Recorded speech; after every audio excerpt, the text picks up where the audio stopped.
Bapak, Ibu, dan Saudara, mari kita bangkit berdiri. Arahkan hati dan pikiranmu kepada Tuhan. Kita akan menyambut kebenaran firman Tuhan.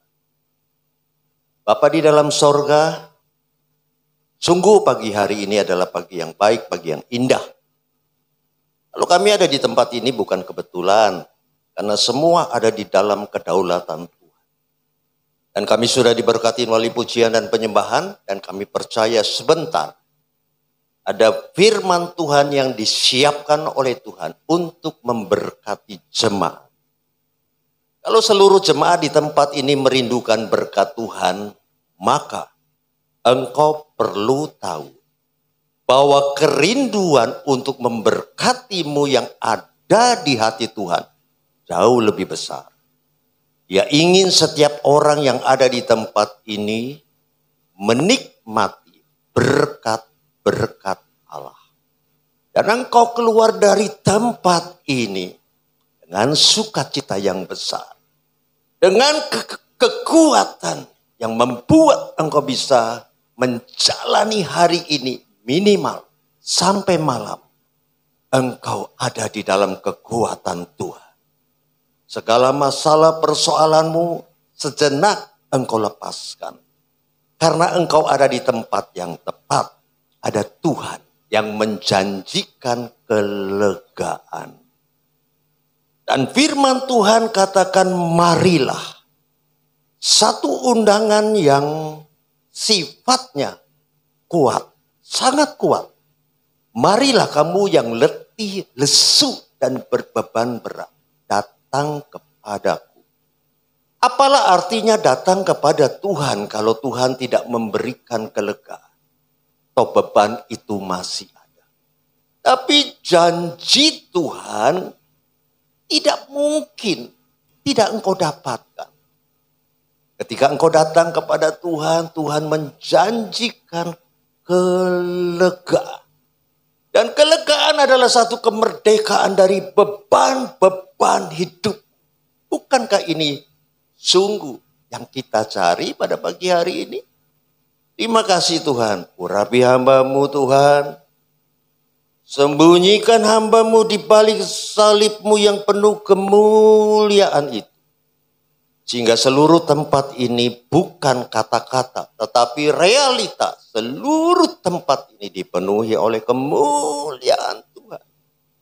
Biarlah dalam beberapa menit ke depan kami sungguh-sungguh boleh merasakan diri awal, pertengahan, sampai pada akhirnya ada berkat Allah yang mengalir begitu baik dan begitu kuat untuk kami terima pagi hari ini. Terima kasih Tuhan. Di dalam nama Tuhan Yesus Kristus kami berdoa, kami mengucap syukur. Haleluya. Amin. Berikan kemuliaan bagi Tuhan. Ada banyak agama. Amin. Agama ada berapa ya? Ya 5. Coba ya. Kristen, Islam, Buddha, Hindu, Konghucu. Itu di Katolik Kristen lah ya. Katolik Kristen. Ada 5. Tapi sesungguhnya agama dalam konteks dunia itu ada puluhan. Amin. Jepang juga punya agama yang namanya satu kepercayaan dengan keyakinan yang membawa mereka berpikir tentang kehidupan yang abadi setelah kematian. Kita diperhadapkan satu realita yang tidak terbantahkan. Setiap agama kalau tidak ada Tuhan bukan agama. Setiap agama ada sosok Tuhan di sana. Minimal menurut keyakinan sekelompok orang beragama. Pernahkah saudara menemukan agama yang tidak bertuhan? Rasanya tidak perlu ada di dalam konteks kata agama. Kita tidak perlu ada di sana. Karena kita sedang mencari Tuhan. Berikutnya adalah kita harus mengidentifikasi. Dari banyak Tuhan ini kita harus bisa mengidentifikasi. Manakah Tuhan yang sejati? Bukan berdasarkan Alkitab. Kenapa saya katakan bukan berdasarkan Alkitab? Nanti subjektivitas yang timbul. Pak Pendeta, itu kan menurut kita. Memang pegangan kita Alkitab. Amin. Hari ini saya akan beritahukan kepada saudara. Ada 3 tanda Tuhan yang sejati. Nanti di akhir khotbah saya, saudara boleh menyimpulkan sendiri. Jangan-jangan itu ada di Islam. Belum tentu ada di agama kita. Karena saya akan menguraikan sesuatu yang saya tidak merujuk kepada Alkitab. Saya hanya merujuk kepada kesepakatan kita. Kesepakatan kita. Amin. Kalau kita tidak sepakat, tentunya saya tidak bisa melanjutkan. Amin, Bapak Ibu. Berikan dulu kemuliaan bagi Tuhan. Yang pertama. Bisakah Tuhan bersalah? Tuhan yang sejati, bisakah Dia bersalah? Kayaknya belum semuanya deh. Kalau belum semuanya berarti belum ada kesepakatan yang bulat. Amin. Ini kan kesepakatan antara saya dengan Anda. Saya tidak merujuk kepada Alkitab. Saya hanya mengatakan kepada saudara dalam konsep pengetahuan kita. Tuhan itu bisa tidak bersalah. Ya. Tuhan tidak bisa bersalah. Kalau saudara menemukan Tuhan dan di sana saudara melihat ada prosedur yang dilanggar, berarti Tuhan itu bertindak salah. Amin. Ya. Kalau Tuhan itu bertindak salah, beranikah saudara berkata, itu bukan Tuhan. Itu bukan Tuhan. Kenapa kita mengatakan itu bukan Tuhan? Itu saya kembalikan kepada kesepakatan kita bahwa Tuhan tidak bisa bersalah. Amin. Seorang di dalam agama datang kepada saya. Perhatikan, seorang ada di dalam agama datang kepada saya.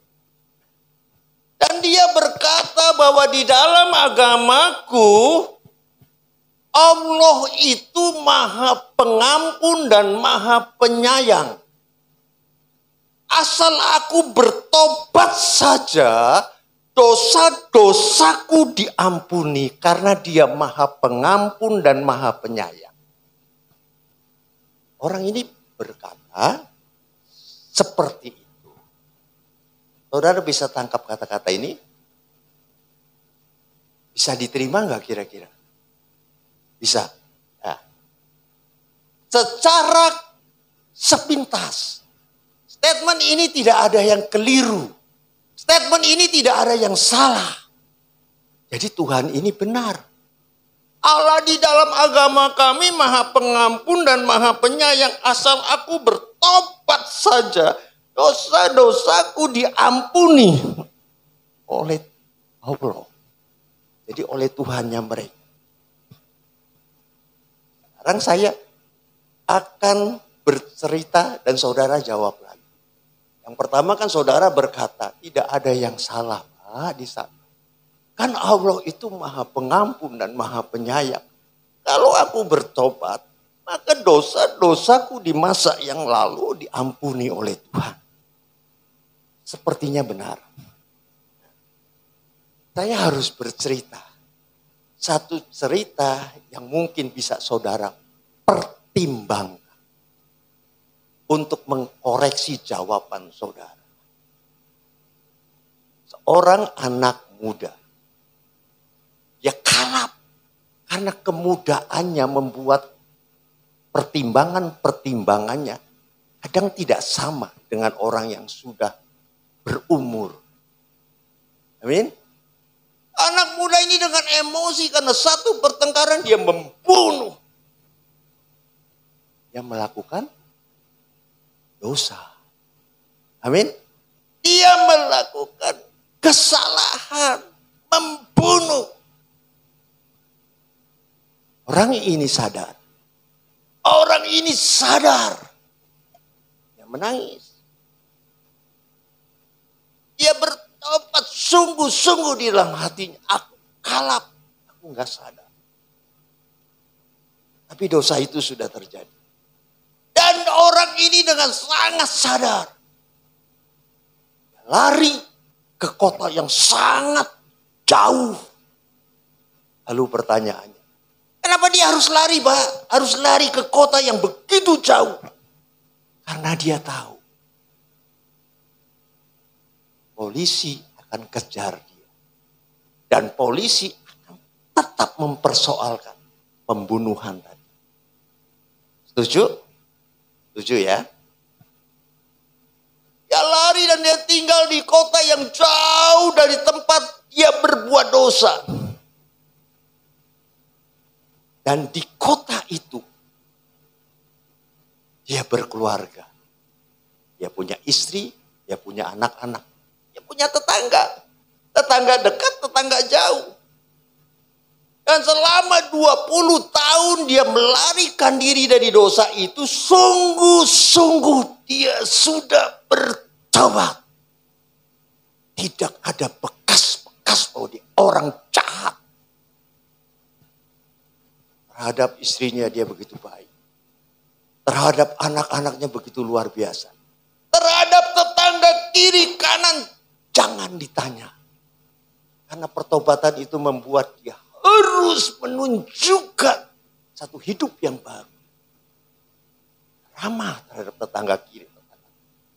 Apakah hanya terhadap tetangga kiri dan kanan? Tidak. Dia sudah berubah hidupnya. Ramah terhadap tetangga-tetangga yang jauh sekalipun. Kota itu tidak besar, Bapak Ibu. Sehingga hampir semua orang di kota itu mengenal dia adalah orang 20 tahun dari pengejaran polisi, polisi menemukan orang itu. Ketemu orang itu 20 tahun kemudian.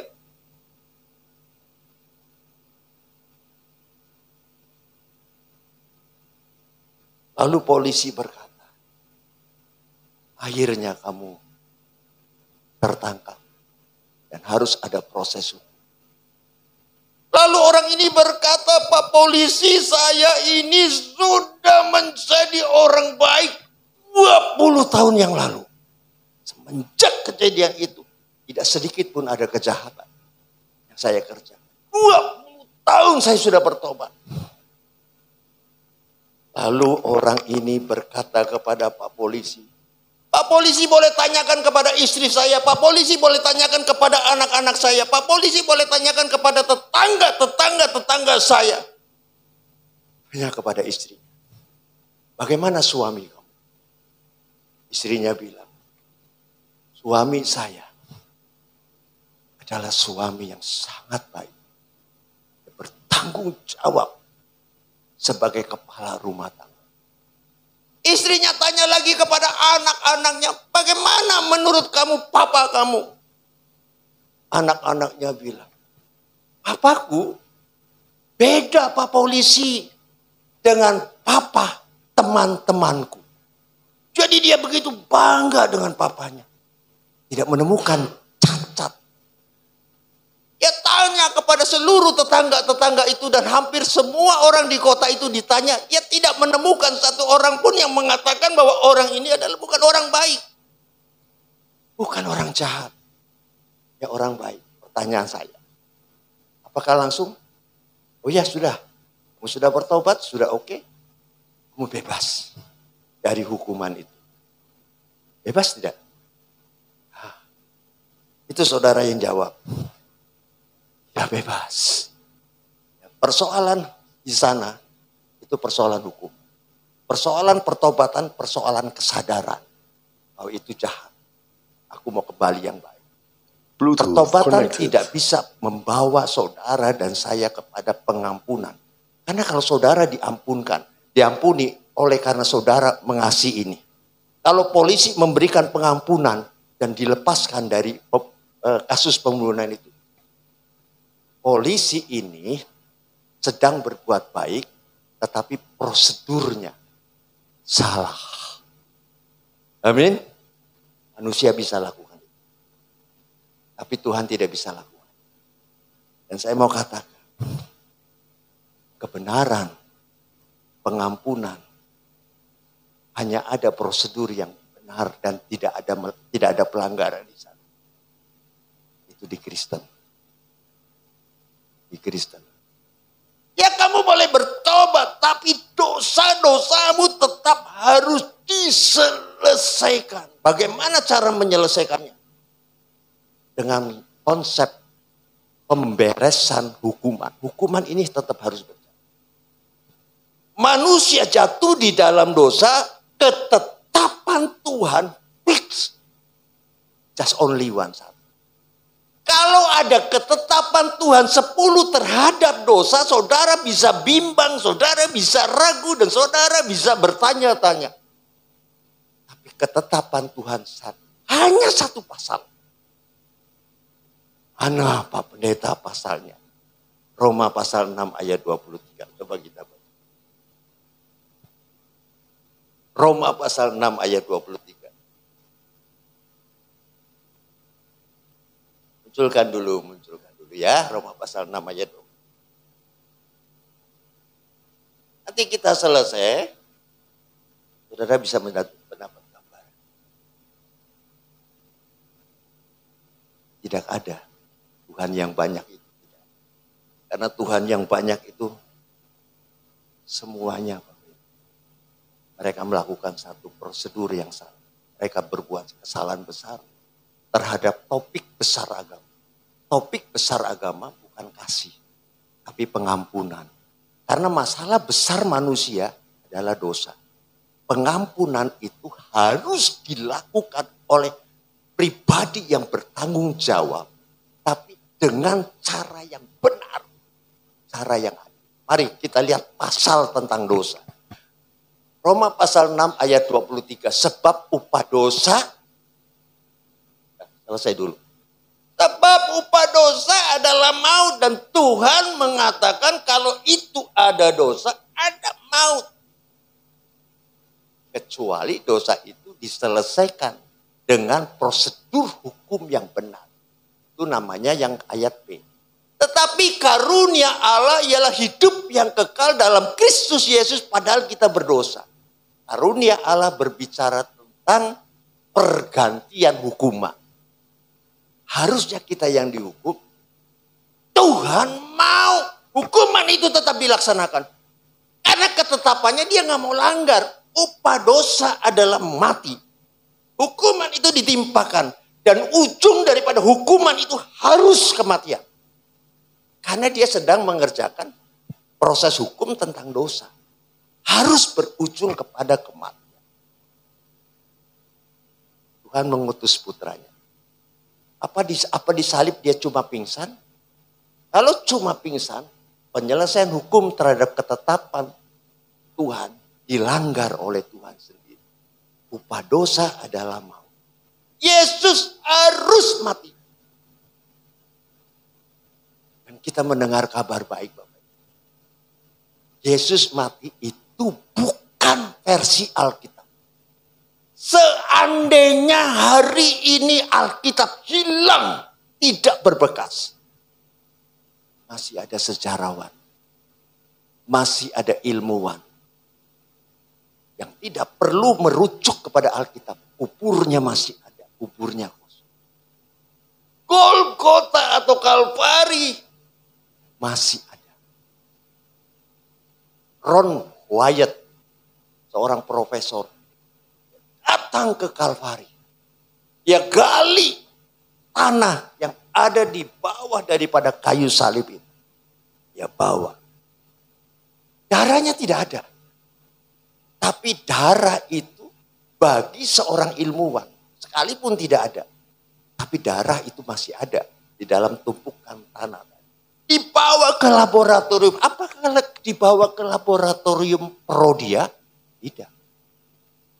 Wah, sayang banget, ini sesuatu yang berharga bagi seorang ilmuwan, dia bawa ke laboratorium yang sangat bisa diandalkan.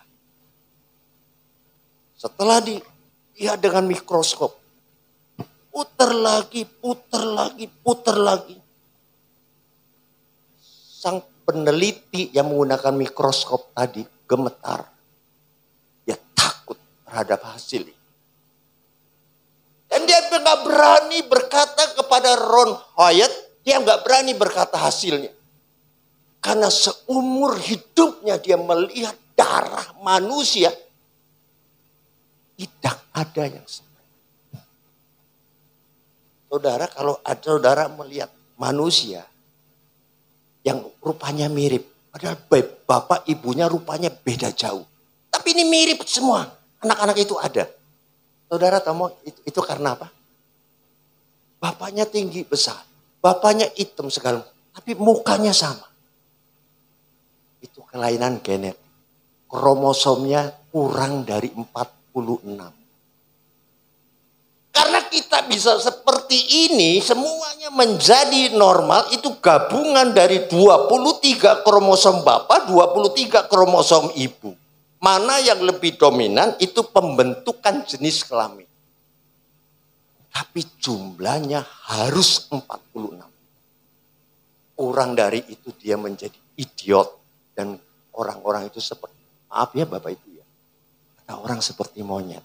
Wajahnya sama persis.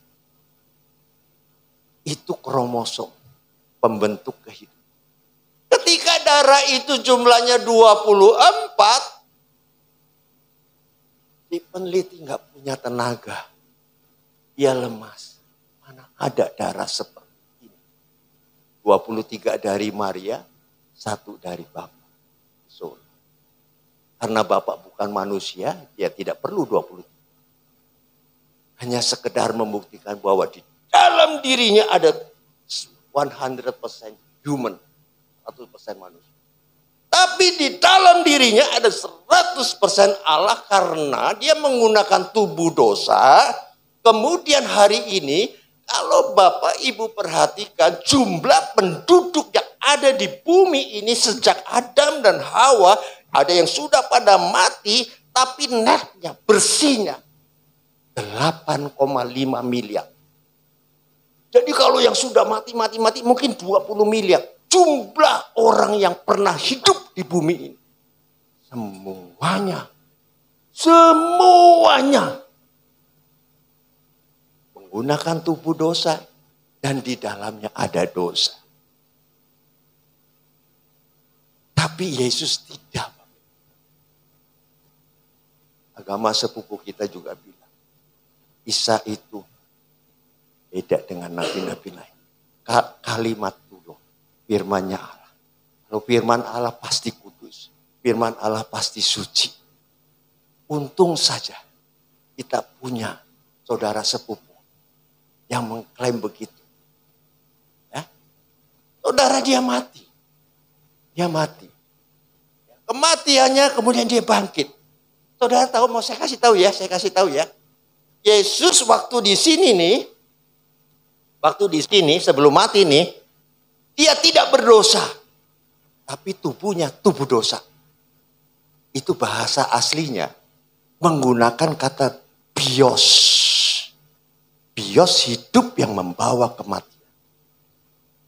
100% orang yang ada di sini, tidak ada satupun yang menggunakan tubuh yang baru hari ini. Saudara tubuhnya adalah tubuh bios. Sehingga saudara sangat sadar dan sangat tahu. Hitungan hari saya akan tiba di sana. Saudara akan mati. Yesus pun mati. Yesus pun mati karena dia tubuh bios. Bagaimana dia mati? Ada darah yang habis. Matilah dia. Kebangkitannya sama. Sosoknya Yesus sama. Di sana dia tidak berdosa, di sini juga tidak berdosa. Lalu yang paling ekstrim keberadaannya adalah tubuhnya. Tubuh kemuliaan yang tidak dimiliki oleh satupun manusia. Itu namanya Zu. Zu itu artinya hidup dan tidak akan pernah mati. di dalam kitab suci agama manapun. Jadi kehidupan kekal itu bukan masalah usaha kita.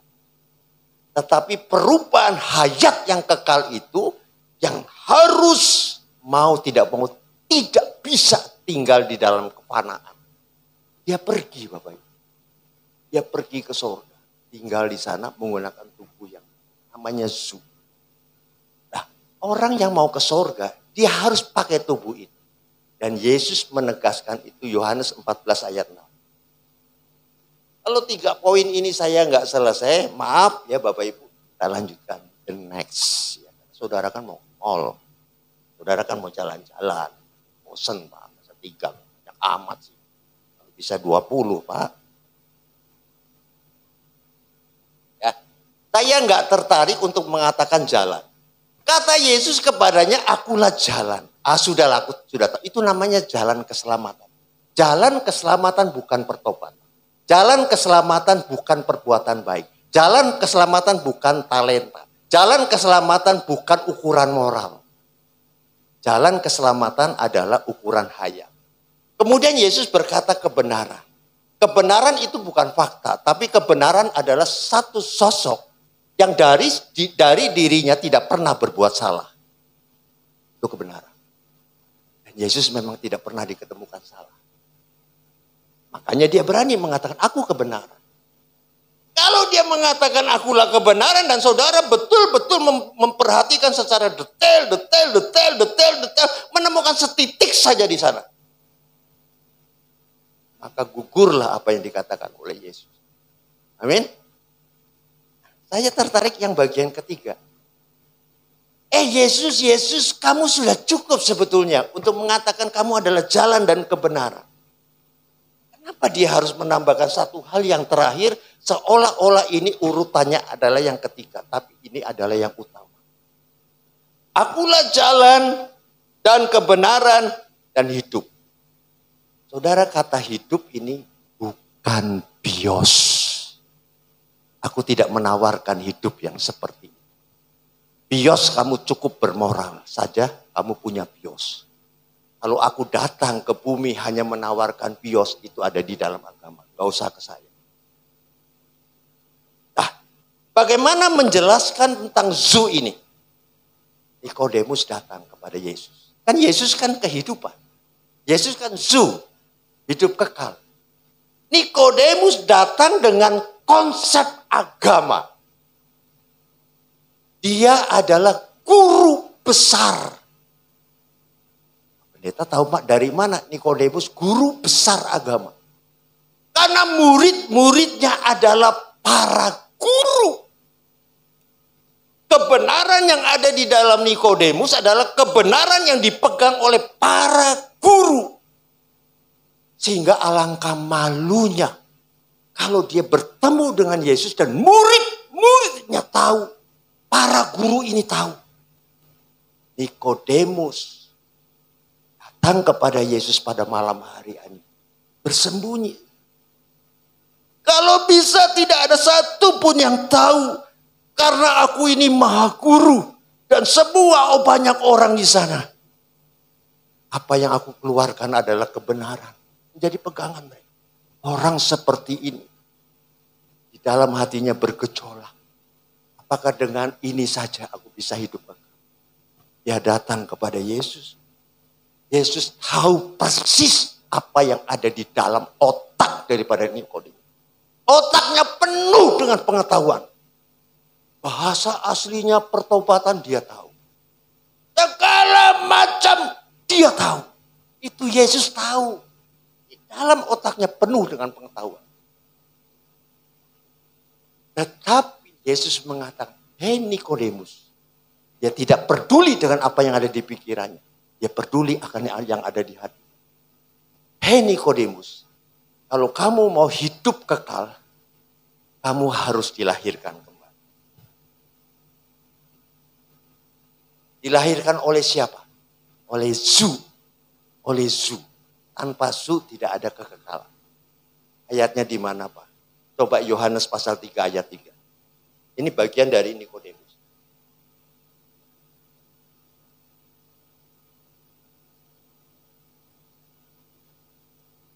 Ya, Yohanes pasal 3 ayat 3. Yesus menjawab katanya.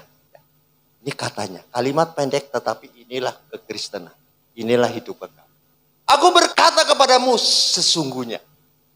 Bukan ada gabungan yang lain. Sesungguhnya seseorang tidak dilahirkan kembali, ia tidak bisa melihat kerajaan Allah. Artinya tidak mungkin dia mendapatkan kekekalan tanpa dilahirkan kembali. Berarti proses kekekalan itu adalah proses lahirnya hayat yang baru, hidup baru. Hayat yang baru hanya satu hayat itu kita dapatkan, yaitu Yesus. Tanpa Yesus tidak ada tidak ada kehidupan kekal. Coba yang ayat ke-6. Ayat 6. Ayat ke-6. Yohanes 3 ayat yang ke-6. Ayat yang ke-6. Belum ya? Ya, apa yang dilahirkan dari daging? Kalau kita tidak dilahirkan kembali, saudara dilahirkan oleh daging namanya bios. Bios itu lahir dari bapak ibumu yang daging. Itu bios. Kamu harus dilahirkan oleh hal yang berbeda. Dilahirkan oleh roh. Itu roh Tuhan, R-nya besar. Bagaimana kita dilahirkan oleh roh yang besar ini? Kamu harus masuk ke rahimnya dia. Bukankah kita lahir dari rahim ibu kita? Kita harus masuk ke rahim. Makanya Bapak Ibu, Tuhan itu punya dua sifat. Pertama, Tuhan itu rahmani. Rahmani artinya, sekalipun kamu orang yang begitu jahat, sekalipun kamu orang yang tidak percaya Tuhan, tidak menyembah Tuhan, kalau kamu pandai mencari uang, berkat mengalir ke sana. Makanya Alkitab bilang, aku ini kelompok orang-orang percaya. Langsung dia mengarahkan wajahnya kepada Yesus dan mengatakan, kenapa orang-orang fasik itu hidupnya gemuk-gemuk, makmur, kaya-kaya. Itu rahmani. Sinar matahari adalah berkat rahmani. Kamu orang yang durjana, tapi kalau kamu keluar, kamu langsung bersyukur. Tuhan, saya bersyukur. Ini vitamin D sangat berlimpahan. Tapi kamu orang yang begitu taat kepada Tuhan. Berdoa menyembah Tuhan. Hari-hari di kamar. Kamu gak pernah keluar. Matahari itu sifatnya berkat umum. Tuhan gak peduli dengan itu. Aku menciptakan itu semua buat semua orang. Tapi ada satu berkat. Yang namanya berkat rahimi. Rahmani, rahimi. Rahimi itu adalah berkat keselamatan. Dan itu harus masuk ke dalam lahir rahimnya Tuhan. Datang kepada Tuhan. Setelah itu Nikodemus begitu terkejutnya. Selama ini dia tidak pernah memikirkan tentang kekekalan yang berkaitan dengan dilahirkan kembali. Karena itu adalah hayat kekal. Kalau kamu lahir dari bapak ibumu itu hayat kematian. Namanya hayat. Jadi harus ketemu Yesus. Kamu dilahirkan. Pak Pendeta tunjukkan kepada kita tentang yang Bapak jelaskan. Ada bios, ada zoo. Mau saya jelaskan? Ada satu ayat pendek yang saudara tidak usah pusing-pusing. Tapi ayat ini sangat jelas. Dan mungkin ini satu-satunya ayat yang saudara bisa pegang. Ya. 1 Korintus 15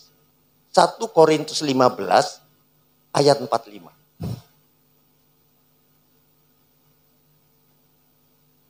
1 Korintus 15 ayat 45. Seperti ada tertulis. Manusia pertama siapa? Bapak ibumu turunan siapa?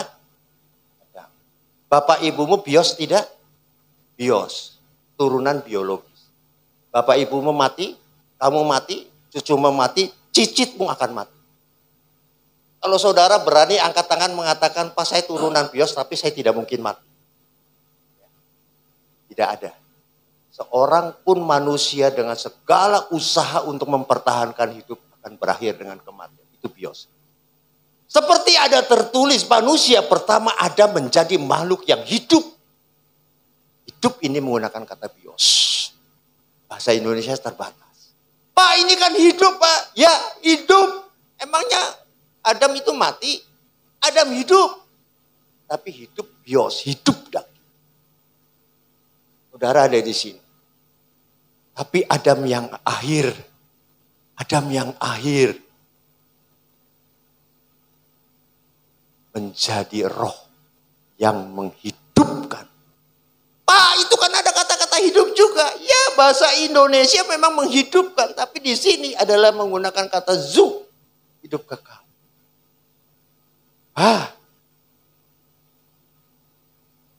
Berarti kalau saudara merindukan kekekalan, percaya sama saya. Percaya sama saya. Nikodemus adalah satu contoh ya, agama. Dia punya pengetahuan yang banyak.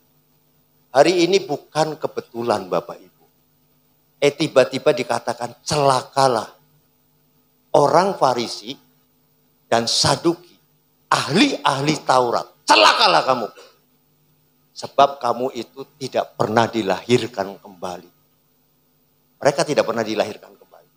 Karena perilakunya adalah perilaku luaran. Tapi batinnya tidak berubah. Nah, hari ini Bapak Ibu, celakalah kamu orang Kristen. Celakalah kamu orang Kristen. Kalau kamu menjalani kekristenan dengan daging, dengan agama. Apa kalau aku nggak ke gereja, aku gelisah loh. Aku nggak enak loh. Itu bukan Roh Kudus. Orang beragama di sana pun sama. Kalau nggak Jumatan juga gelisah. Itu bisa muncul dari kedagingan. Tapi lahir baru membuat 3 hal. Perhatikan. Pak Sugiono Bapak kan pendeta cuma ece-ece. Tapi perhatikan 3 hal yang saya mau sampaikan. Lahir baru, roh saudara menghidupkan kembali jiwa saudara. Karena roh saudara ada bersama-sama dengan roh hayat. Masuk ke dalam kita, roh kita menjadi hidup. Menghidupkan jiwa kita. Karena manusia itu ekspresinya tidak ada di dalam roh. Ekspresi manusia itu ada di dalam jiwa. Jiwanya dikuasai oleh siapa? Ekspresinya di sana. Misalkan ibu ya yang udah lama nggak datang. Waktu ibu lihat saya khotbah, ibu tahu ibu, itu jiwa. Itu ekspresi kehidupan. Ada di dalam jiwa. Saudara tahu mau apa yang ada di pikiran ibu ini? Dia tentang pikirannya yang bekerja. Benar enggak nih pendeta khotbah? Aku kayaknya udah pernah dengar. Tapi saya nggak pernah tahu. Tapi pikirannya berjalan dia. Nah kalau dia nerima, dia akan terima di dalam emosinya. Sambil manggut-manggut. Tapi itu adalah yang terlihat dari persetujuan jiwa. Dia manggut-manggut. Oh ya, oke lah, aku setuju. Nah, jadi ketika saudara lahir baru, ada 3 perubahan yang begitu nyata di dalam jiwamu. Pertama, pikiran. Pikiranmu bisa memahami Tuhan. Karena pikiran itu bekerjanya dari logika. Dulu waktu kamu hidup lama, tapi kamu sudah Kristen, tapi kamu tidak pernah hidup baru, kamu ada pengetahuan bahwa Yesus adalah Tuhan sejati, tapi tidak bisa memahami secara praktek kehidupan. Tidak menjadi satu realitas dalam hidup. Jadi yang pertama, ketika roh itu menghidupkan saudara, pikiranmu sepenuhnya bisa memahami Allah. Kembali kepada saudara. Saudara yang kedua, dalam jiwa ada pikiran, ada perasaan. Kalau saudara berkata kepada saya, Pak, kayaknya Bapak salah dah. Saya kok nggak pernah punya perasaan sedih loh. Saya juga nggak pernah punya perasaan gembira loh. Ada. Semua orang punya perasaan. Sampai-sampai terlihat dari matanya, Bapak. Katanya mata jendela kehidupan. Matamu membuat engkau berkata, aku bahagia. Tapi matamu masih sedih. Gak bisa dibohongi. Jadi di dalam jiwa itu ada perasaan. Nah, orang yang dilahirkan oleh roh Tuhan, emosinya, perasaannya. Mengasihi Tuhan. Kasih itu dari situ. Bukan dari pikiran. Pikiranmu boleh mengasihi seseorang. Kalau hatimu tidak di situ, mulutmu yang berbicara. Aku mengasihi Tuhan. Tapi sebetulnya hatimu tidak mengasihi. Perasaanmu dengan sangat kuat mengasihi Tuhan. Engkau menjadi tidak pelit. Apa yang menjadi milikku tidak penting. Yang penting hati Tuhan disenangkan. Kalau ada roh yang menghidupkan tadi. Karena dia tidak menghalang-halangi saudara datang kepada Bapa. Saudara akan berubah. Nah yang ketiga, yang sangat penting dan terakhir. Saudara ingat-ingat. Pikiran tadi. Pikiran. Apalagi nanti kalau sudah keluar. Ini baru diomongin. Udah kagak tahu. Pikiran memahami Tuhan. Bisa memahami Tuhan. Kalau saudara memahami harta, saya nggak usah nanya. Ini duit tumpukan saudara pinter banget kalau masalah harta. Pikiran memahami Tuhan. Perasaan mengasihi Tuhan. Pasti Bapak. Nggak peduli dia jemaat tua yang tidak punya pengetahuan. Pengetahuan itu bukan hayat. Hayat adalah satu perubahan. Entah itu pendeta besar. Dia punya pengetahuan banyak tapi dia tidak punya hayat. Nampak luarnya mengasihi Tuhan. Tapi dalamnya Tuhan tahu. Bukan orang yang berseru Tuhan. Tapi hatinya Tuhan tahu. Mengasihi Tuhan. Yang terakhir. Di dalam jiwa ada pikiran, ada perasaan, ada cita-cita, keinginan. Namanya tekad. Keinginan kita dulu dunia. Keinginan kita dunia. Keinginan kita yang sekarang merujuk kepada hayat. Saudara mau tahu siapa yang ucapkan itu? Merujuk kepada hayat. Karena orang itu hidup baru. Tidak merujuk kepada yang lain. Merujuk kepada hayat. Aku ingin memiliki hayat. Aku ingin memiliki hayat itu. Pikiranku mulai memahami Tuhan. Perasaanku menjadi baru dan aku mengasihi Tuhan. Orang yang mengasihi apapun ingin memiliki itu. Pasti. Di mana hartamu berada. Itu kan sesuatu yang berharga. Hatimu akan ada di sana. Keinginanmu untuk memiliki Tuhan besar. Dan itu statement pendek diucapkan oleh Paulus. Paulus bertahun-tahun Tuhan. Hidup di dalam bios. Hidup di dalam daging. Bahkan dia memutuskan untuk memusuhi Zu. Dia tidak suka orang-orang yang mengikuti Zu tadi. Kemudian menjadi hidup. Dia nggak suka. Dia ketangkap oleh Zu itu. Waktu ketangkap oleh Zu itu, dia terbuka matanya. Inilah kekekalan. Inilah kekekalan. Karena hayat itu yang memberitahu, ini kekekalan. Sampai sedemikian rupa tekadnya itu membulat di dalam Filipi 1 ayat 21. Filipi 1 ayat 21.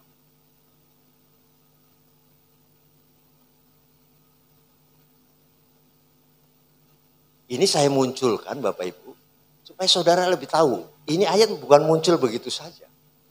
Ini ayat muncul dari satu perjalanan dan kemudian dia betul-betul menginginkan itu. Karena bagiku hidup bukan harta, hidup bukan jabatan, itu hidup bukan kekuasaan, hidup bukan sesuatu yang orang lain anggap itu berharga.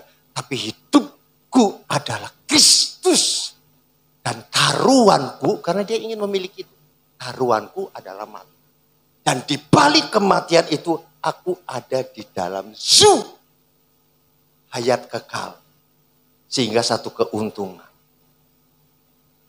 Saya minta maaf Bapak, Ibu, dan Saudara. Saya nggak bisa lari ke bagian kedua. Padahal hari ini saya mau bicara 3 hal. Saya pikir cepat-cepat saja juga bisa. Pujian sudah lama. Baca firman sudah lama. Ini kalau firman Tuhan lama lagi, tuh bisa keluar ini. Jadi bagian kedua saya nggak bisa sampaikan, tapi minimal yang pertama saudara bisa mengerti. Bahwa dia adalah Tuhan yang benar. Karena Tuhan itu yang memberikan Zu. Bukan kamu yang berusaha mendapatkan Zu. Jadi segala teori-teori yang di luar itu. Nikodemus menjadi representatif daripada agama. Agama itu mati. Karena dia bios, hidup tapi mati. Su itu adalah mengalahkan kematian, bangkit menjadi su. Kemudian naik ke sorga. Itulah hayat saudara. Hayat orang yang dilahirkan kembali. Tuhan memberkati Bapak, Ibu, dan saudara yang dikasih Tuhan.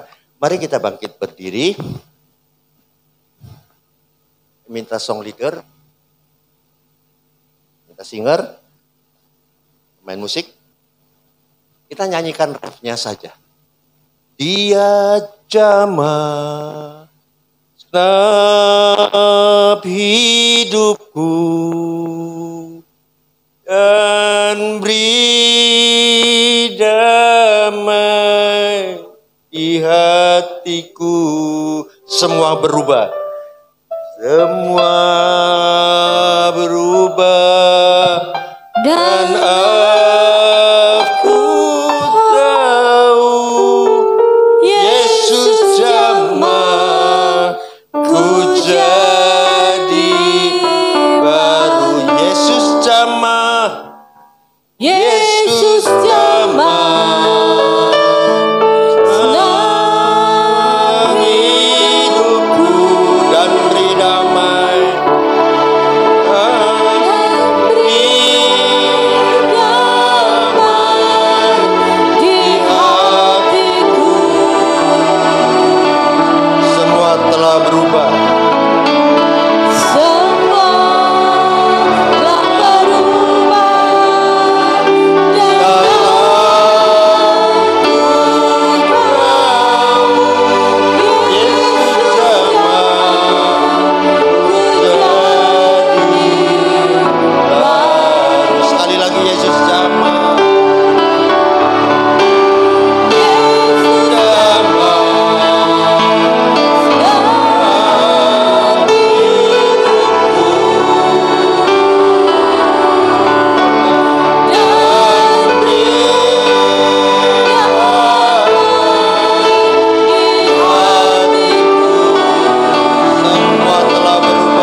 Hamba bersyukur Tuhan untuk lawatan Tuhan di tempat ini.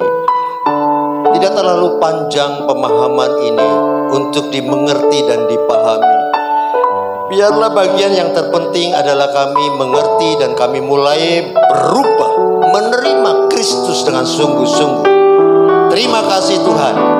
Di dalam nama Tuhan Yesus Kristus kami berdoa, kami mengucap syukur. Haleluya. Amin. Berikan kemuliaan bagi Tuhan.